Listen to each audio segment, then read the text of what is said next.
Hi everyone, it's Claudia. Welcome to the EmpaTea.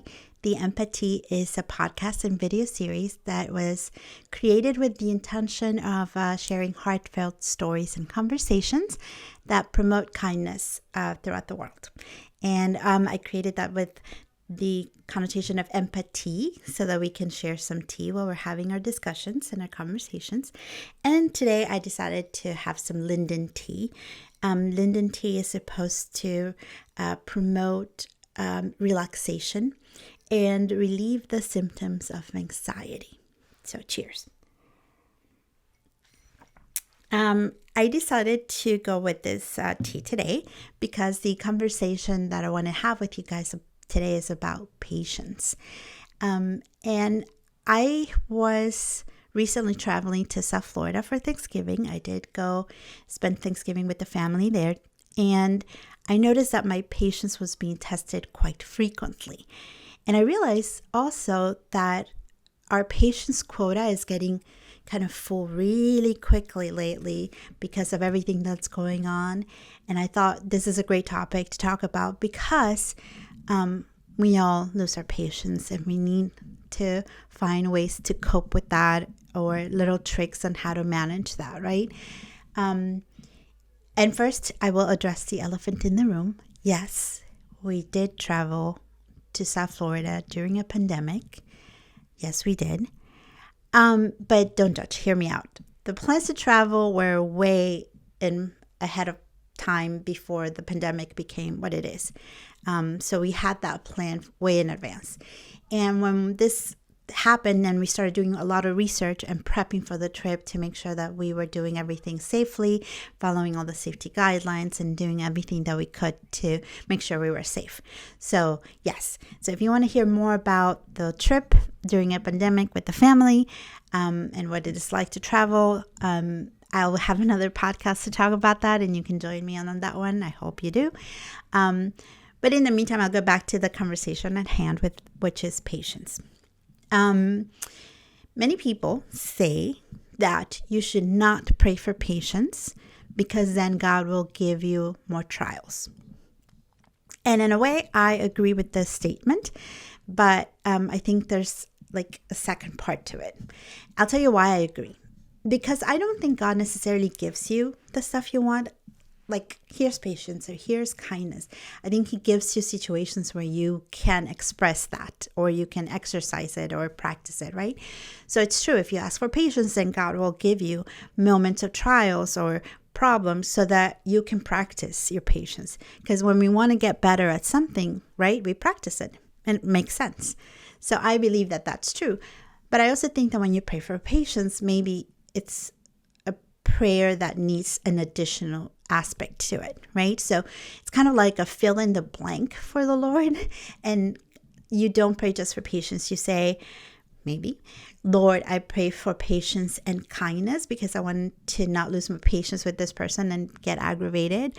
Or Lord, I pray for patience with my kids because maybe I'm not understanding where they're coming from and we're not on the same page. So maybe it's prayer for patience and something else, right? And I believe this is true with everything that we ask out of God and the universe. We got to be specific about what we want. And a lot of times we just leave everything so vague. I'll give you an example of one of the things that my husband says that makes a lot of sense to me.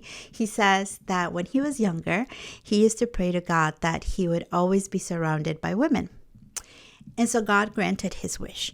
He now has me, his wife, and 3 daughters that are always around him. So there, he is always surrounded by women. God granted the wish. But he says God took him too literal, which I think is amazing how God's sense of humor works. But seriously, though, it makes sense. Like when you pray, we have to be a little more specific. And I'll tell you that my patience was tested quite frequently during the trip. And one of the instances was during traffic. And I think that happens to all of us, right? Traffic tends to get on our nerves faster than anything else. And so in South Florida, it seems to me now that I'm far away from it, that I've noticed that the people are a little more vicious when they're driving, and they cut you off with no remorse and no cares. And I saw that happening to me a lot. And I was praying for patience, and I caught myself praying for patience. And I said, okay, God, wait. Not just patience. I don't want more of this. Let me have patience and change my mindset so I don't get mad or annoyed or upset. So I started talking to God and having my conversations on my head as I usually do. And I realized, okay, let me change what I'm thinking. What if this person who just cut me off is actually really very much in a hurry because they need to use the restroom? Which happens, right? We all have moments when we have to go to the bathroom and traffic is in our way and we just got to get home. And so we just got to go. So then I think, okay, this person might be going through that. And now I made him or her relatable to me. And other times I let my imagination go wild and I start thinking, well, maybe there's a pregnant woman in the car and she's about to give birth and they need to take her to the hospital. Obviously, they have to cut me off to get faster. Or even imagining somebody with really bad cramps and they just want to get home. So now, even though it might sound silly, but now I changed my mindset. Now I don't feel angry anymore. I actually relate to this person and I understand and I'm not upset anymore. So I'm not impatient. So yay, the prayer worked, right? But it's not that simple. The patience get tested more and more. So I got my patience tested again by my family, specifically my mom. And I must say, I love my mom. She is my rock, my hero, my support, my everything. There are not enough words in the dictionary for me to say how much I love her.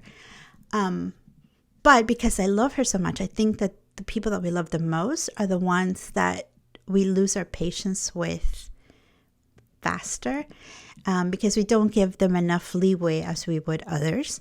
And they know exactly who we are, so we kind of not give them a break when it comes to patience. But in this scenario, it was trying. So this is what happened. We were going to Thanksgiving dinner that afternoon. We were going to drive to my cousin's house, and we were supposed to leave around 2 p.m. And we didn't actually leave until a few minutes after 6. So yes, it was a lot of waiting, and my husband was impatient and the girls were impatient, and I felt I was in the middle because I didn't want to be upset at my mom, but I was getting impatient with her because we had been waiting for so long. And so I started asking God to give me patience, but I also asked for, give me understanding. What's the situation here? Why is this happening? So I realized when I started looking at things close up is my mom had been prepping for a visit for so long that she didn't have time to herself. So she had no time to pack before Thanksgiving. So she left it for that day. Unfortunately, she takes a long time packing, and it took her longer than we would have wanted. But then I put things in perspective and I realized, you know what? I'd rather wait for my mom for days on end than to not have her at all.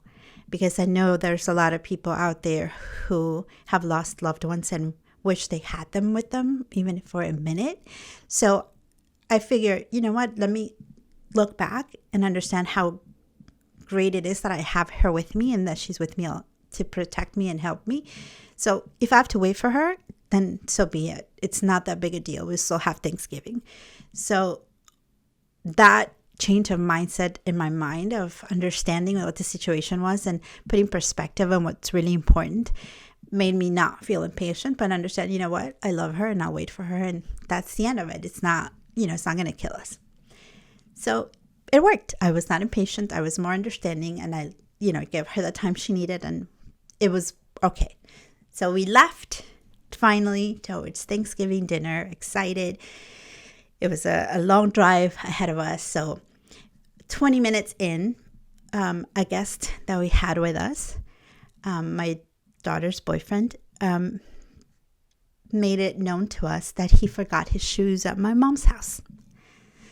So yay, my patience is tested once again. Oh. So I realized what was happening. I realized that God was like, okay, let's see how good you really are at this patience thing, right? And it's not because he's testing God, but it's more because it happens. Life sends you tests all the time with your patients, with the stress level, with anxiety, with everything. And I realized, okay, God, I see what you're doing. I will do my best to stay on track with my patients. So I prayed for kindness, not just patience, because I did pray for patience, obviously. But I also prayed for kindness because I realized that it must have been quite embarrassing for him to have to ask this after all this time. And obviously I was upset because we had been waiting for so long already. And, to mention this when we are already on our way, obviously it was not the best. But I try to be the empath, and I put myself in his shoes, pun completely intended. And I realized that he must have been feeling really awful to have said that and to have us go back. So I try to be kind and not lose my patience with him and be kind to him, because I figured, okay, you know what? It must not be the best situation. So I'm just going to go back and get the shoes, and it's fine. It's not going to kill us. We'll just be a little bit later to Thanksgiving. Whew. So long story short, we go back, pick up the shoes, and head over to Thanksgiving dinner finally. We get to my cousin's house. Everybody's happy. Everything is, nicely decorated. She did such a great job. And food is going to be amazing. And I realized that I was supposed to bring the pumpkin pies. But guess what? I left them at my mom's house. Lesson learned. Be patient. So be patient with others. Be patient specifically and especially with your family members, because they deserve as much of our patience as anybody else. And we, usually take it out on them, poor people. But more importantly, don't forget to be patient with yourself. We go through so much in our lives every day that we forget to be kind to us. And that's very important. In a world where it needs more kindness, we need to be kind to ourselves too. So lesson learned, pray more directed to what you really want. Yes, pray for patience, but make sure you add something else that you need at that moment other than patience. And it works out. It works out for me, and I hope it'll work out for you guys. So if you have topics that you want to discuss with me, I will be more than happy to include them. I hope that what we're talking about helps. Please give me some comments and your feedback. I want to know that I'm doing good for you guys and that this is helping somehow. And also let me know if you have teas that you want me to try, other conversations. But please follow on our social media platforms, whether it's Facebook or YouTube for the videos. Or if you're listening to the podcast, make sure you follow on Spotify or Apple Podcasts or iHeartRadio, which the podcast is there, and in many other podcasts out there. So thank you all for your support. For now, thank you for joining me on the EmpaTea.